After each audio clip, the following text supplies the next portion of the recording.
بسم اللہ الرحمن الرحیم، صفحہ نمبر 132، 132 پیج، معارف القرآن، جلد اول، ربط آیات۔ ناظرین، معارف القرآن جلد اول سورۃ الفاتحہ سے لے کر سورۃ البقرہ تک، پارہ اول سے لے کر پارہ تیسرا، رکوع 8واں، رائٹر ہیں اس کتاب کے مفتی اعظم پاکستان حضرت مولانا مفتی محمد شفیع صاحب رحمۃ اللہ علیہ، یہ رائٹر ہیں اس کتاب کے۔ اعوذ باللہ من الشیطان الرجیم، بسم اللہ الرحمن الرحیم۔ الحمد للہ وکفی وسلام علی عبادہ الذین اصطفی۔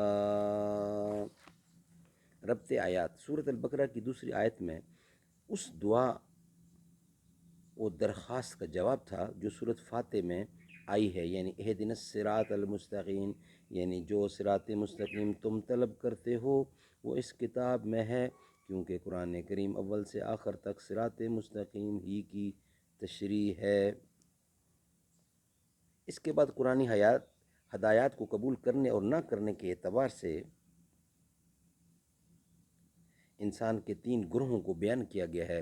پہلی 3 آیات میں مومنین متقین کا ذکر ہوا جنہوں نے ہدایات قرآنی کو اپنا نصب العین بنا لیا۔ بعد کی 2 آیتوں میں اس گروہ کا ذکر کیا جس نے کھلے طور پر اس ہدایات کی مخالفت کی۔ اس کے بعد 13 آیتوں میں اس خطرناک گروہ کے حالات بیان کیے گئے جو حقیقت میں تو قرآنی ہدایات کے مخالف تھے، مگر دنیا کی ذلیل اغراض یا مسلمانوں کو نقصان پہنچانے کے خیال سے اپنی کفر و مخالفت کو چھپا کر مسلمانوں میں شامل رہتے اور اپنے آپ کو مسلمان ظاہر کرتے۔ اسی طرح سورۃ بقرہ کی ابتدائی 20 آیتوں میں ہدایات کے قبول کرنے اور نہ کرنے کے معیار پر کل انسانوں کو 3 گروہوں میں بانٹ دیا گیا، جس میں اس طرف بھی اشارہ پایا گیا کہ انسانوں کی گروہی اور قومی تقسیم نسب اور وطن یا زبان اور رنگ کی بنیادوں پر معقول نہیں، بلکہ اس کی صحیح تقسیم مذہب کی بنیاد پر ہی ہے کہ اللہ تعالیٰ اور اس کی ہدایات کو ماننے والے ایک قوم اور نہ ماننے والے دوسری قوم، جن کو سورۃ مجادلہ میں حزب اللہ اور حزب الشیطان کا نام دیا گیا ہے۔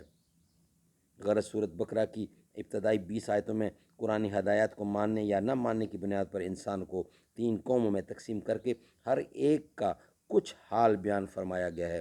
اس کے بعد مذکورہ 21ویں اور 22ویں آیتوں میں 3 گروہوں کو خطاب کر کے وہ دعوت پیش کی گئی ہے جس کے لیے قرآن نازل ہوا، اور اس میں مخلوق پرستی سے باز آنے اور ایک خدا کی عبادت کرنے کی طرف دعوت ایسے انداز سے دی گئی ہے کہ اس میں دعوت کے ساتھ اس کے واضح دلائل بھی موجود ہیں، جن میں ادنا سمجھ بوجھ والا انسان بھی ذرا سا غور کرے تو توحید کے اقرار پر مجبور ہو جائے۔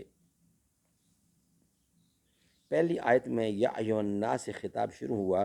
لفظ الناس عربی زبان میں مطلق انسان کے معنی میں آتا ہے، اس لیے مذکورہ تینوں گروہ اس میں داخل ہیں، جن کو مخاطب کر کے ارشاد فرمایا اعبدوا ربکم، عبادت کے معنی ہیں اپنی پوری طاقت مکمل فرما برداری میں صرف کرنا اور خوف و عظمت کے پیش نظر نافرمانی سے دور رہنا۔ روح البیان اور لفظ رب کے معنی پروردگار کے ہیں، جس کی پوری تشریح پہلے گزر چکی ہے۔ ترجمہ یہ ہوا کہ عبادت کرو اپنے رب کی۔ یہاں پر لفظ رب کی جگہ لفظ اللہ یا اسماء حسنہ میں سے کوئی اور نام بھی لایا جا سکتا تھا، مگر ان میں سے ایک جگہ لفظ رب کا انتخاب کرنے میں یہ حکمت ہے کہ اس مختصر سے جملے میں دعوے کے ساتھ دلیل بھی آ گئی، کیونکہ عبادت کی مستحق صرف وہ ذات ہو سکتی ہے جو انسان کی پرورش کی کفیل ہو، جو اس کو ایک قطرہ سے تدریجی ترتیب کے ساتھ ایک بھلا چنگا سمیع و بصیر عقل و ادراک والا ہر انسان بنا دے اور اس کی بقا اور ارتقاء کے وسائل مہیا کرے۔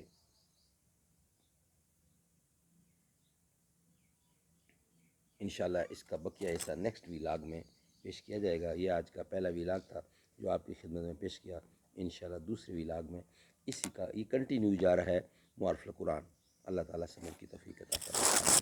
ثم آمین بجا ختم النبیین۔